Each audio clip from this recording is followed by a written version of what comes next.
avec Lorraine Boisvenu. Aujourd'hui, c'est la laine qui est à l'honneur. Bonjour Lorraine. Bonjour Lise. Alors la laine, ça nous intéresse toutes et tous parce que c'est un retour aux travaux manuels et puis c'est un retour au filage et on va souvent, en fait plusieurs personnes maintenant vont acheter leur laine brute, la carde, la file et je me demande si on avait autant de laine qu'on avait de tissu au début de la colonie. Ah, au début de la colonie, on faisait pour la laine ce qu'on faisait pour le tissu, on importait. On importait. Ah, même s'il y avait des moutons depuis les tout débuts, ce qu'on se disait au début de la colonie, c'est que la laine française était tellement plus belle, tellement plus douce, tellement plus ci, plus ça. Finalement, on n'avait pas à la carder, justement, ni à la filer, etc. Ah, bon. Et aujourd'hui, on est si fiers de notre laine. Hein? Oui.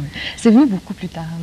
Le fait qu'on se mette à travailler la laine, c'est venu avec l'intendance de Jean Talon, dont on a parlé déjà quand on a parlé du lin, qui a essayé de nous convaincre de parvenir un jour à l'autosuffisance.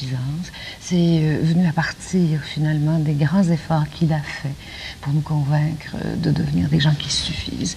Alors, à une certaine époque, chaque paysan avait ses moutons qui donnaient assez de laine pour, littéralement, habiller sa famille. Et c'est pas venu un petit peu aussi, bon, vous parlez de ce désir d'autosuffisance, mais il y a eu l'époque des moulins, là, avec toutes ces seigneuries.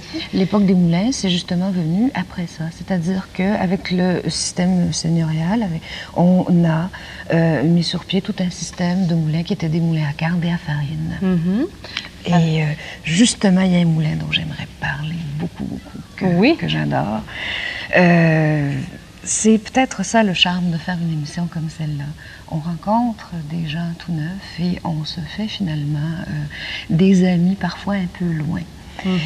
Et c'est comme ça qu'on a rencontré d'ailleurs les Bernier à Saint-Aubert-de-Lillette, qui opèrent un moulin à carde et à farine historique. C'est le moulin des seigneurs du comté. Il est très beau. Et je pense qu'au lieu... Enfin, j'aurais pu vous apporter des photos. Mais je me suis dit que pour une fois, je vais dire aux gens, allez donc faire une promenade. C'est assez ouvert de tour, aller toucher de la laine, aller voir comment ça fonctionne, des cartes anciennes. Ça vaut la peine. Ça vaut la peine de voir comment et où on construisait des moulins. Parce qu'on a des documents de nos jours sur les moulins à eau. Malheureusement, c'est des moulins qui sont très souvent des ruines ou qui ont été convertis en autre chose, qui ne fonctionnent plus toujours. Et je pense que c'est amusant, si vous faites une promenade, de faire un petit détour dans la région de Saint-Aubert. Oui, pour aller toucher de la belle laine. La laine de Madame Bernier. C'est la laine de Madame Bernier. Et il y a deux teintes. Il y a deux teintes. C'est toujours beau de voir tout le travail qu'on met pour filer cette laine-là. C'est très beau. Là, aujourd'hui, c'est presque une promenade qu'on fait. Parce que là, on a parlé de ce moulin où on retrouve les laines ici, mais on va voir encore beaucoup de laine. Beaucoup de laine. Au cours de l'émission. Vous êtes allé où?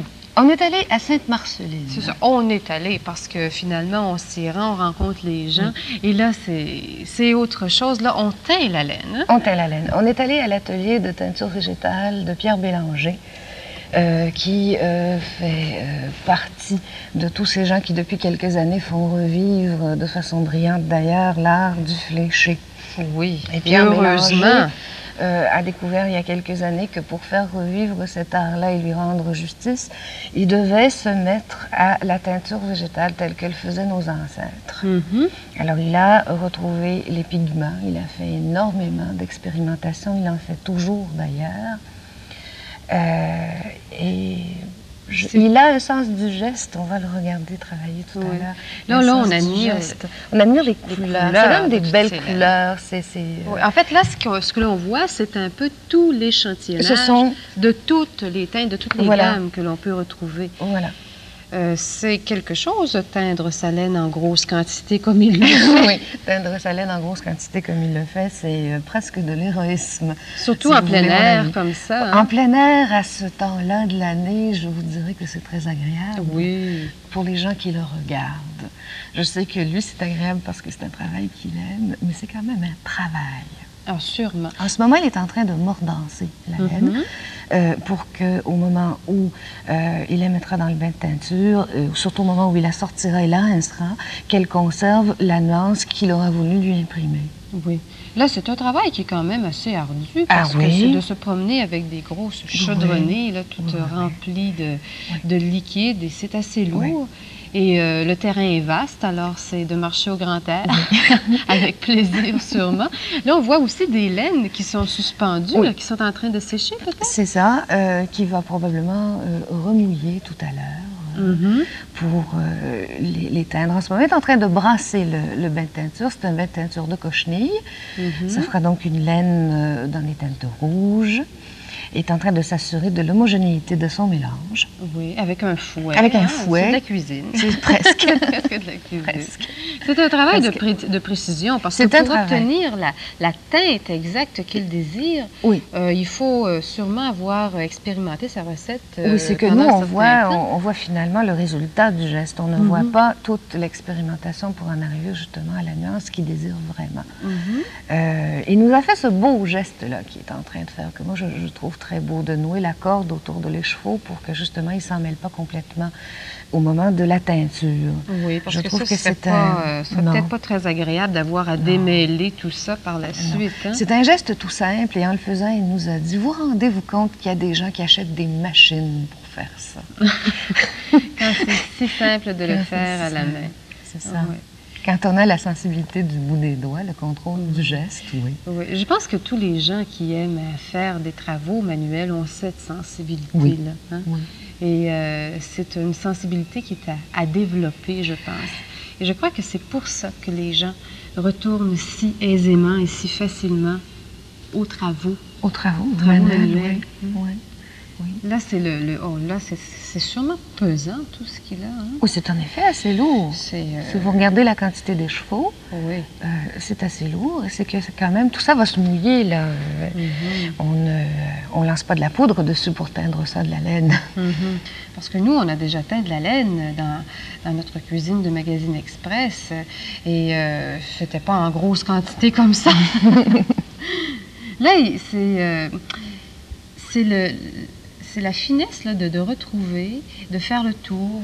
Moi, j'apprécie beaucoup ce geste là, que de retourner constamment pour arriver à cette même teinte. Hein? C'est-à-dire que là, en ce moment, il est tout simplement en train de mouiller.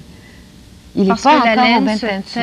Elle se teint mouillée. Pour assurer l'homogénéité de la couleur, elle se teint mouillée.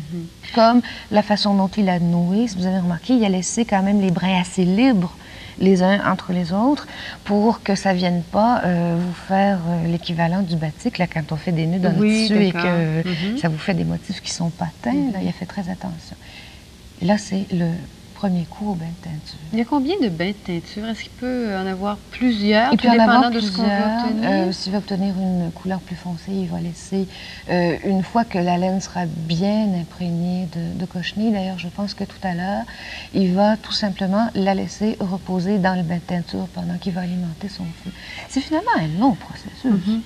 Vous dites alimenter son feu, c'est que tout ça se fait à la chaleur? Là. Ah, bien sûr, c'est un feu de bois sur son chaudron. Là. Ce qui veut dire que le liquide de teinture lui-même est chaud. Est chaud, il est bouillant. Il ne bout pas, mais il est bouillant. Oui, c'est ça.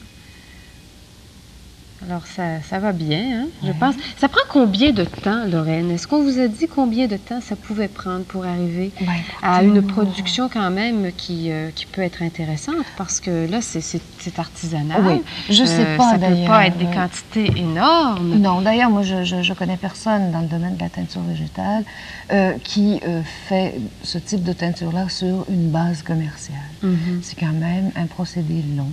Il y a énormément de gens comme Pierre qui font des recherches. Il y a par exemple le fait qu'ici, en Amérique du Nord, on peut travailler avec les lichens, ce que les Européens ne peuvent pas faire. Alors des gens comme Pierre se retrouvent très souvent en compagnie d'Européens qui viennent apprendre à travailler avec nos champignons, nos lichens, qui donnent d'ailleurs des teintes absolument extraordinaires. Là, on retrouve cette gamme de teintes. Oui. C'est très beau. Vous me disiez tantôt que, évidemment, pour une très grosse production, c'est assez difficile. Est-ce qu'il s'en sert pour lui-même. Et ça, pour cette magnifique pièce qu'on voit en ce moment, cette laine qu'il teint, il nous a teint d'ailleurs de la laine qui était finalement de la grosse laine. En principe, il travaillerait une laine plus fine, qu'il refile au rouet, qu'il passe à la cire et qui devient une laine extrêmement fine avec laquelle il fait ce type de fléché. D'ailleurs, je sais que la ceinture qu'on voit là-bas, il a mis 2000 heures de travail là-dessus. Et ça, vraiment, faut le faire. C'est une vocation, ça, là. Oui. Oui, c'est plus un passe-temps. Oui. Et là, j'en ai une autre dans les mains qui est aussi belle. Oui. Regardez, l'autre, elle était très large. Celle-là est toute petite. Très étroite. Oui. Mais quand on dit que la personne a teint sa laine et que c'est vraiment des fibres très, très fines, c'est pas... Extrêmement fines. Des gros brins de laine. Hein? Non, non, c'est pas du worsted, là, pour faire du fléché. C'est de la toute petite laine. C'est l'équivalent de, je sais pas moi, 3 fils numéro 10 ensemble. C'est vraiment tout petit. Oui, alors ça demande beaucoup du travail. De temps. Une patience et une recherche parce que, c'est bien beau de flécher, mais encore faut-il être à même de retrouver les motifs anciens au niveau de leurs couleurs et de leurs interprétations, qui varient d'ailleurs de région en région. Oui. En terminant, Lorraine, après avoir tout fait ce tour, vous nous avez apporté un châle qui est ici sur notre table parce qu'on a toujours beaucoup de belles choses. L'origine des châles, on a pris cette idée des châles, peut-être que vous pourriez nous le dire en terminant. Oui. C'est très amusant, c'est le seul vêtement qu'on a emprunté aux Indiennes. Alors, c'est de là que viennent les châles. Ici, les Indiennes s'en servaient pour se réchauffer. Pour se réchauffer, et très tôt, ici, à la colonie, toutes les femmes, toutes les Françaises avaient leur châle. Et ne sortaient d'ailleurs jamais sans leur châle. Et ils sont encore très beaux. Et très, très, très populaires. Oui. Alors, sur ce, Lorraine, on se laisse, on se retrouve la semaine prochaine. Et nous, bien, on se donne rendez-vous demain. Au revoir.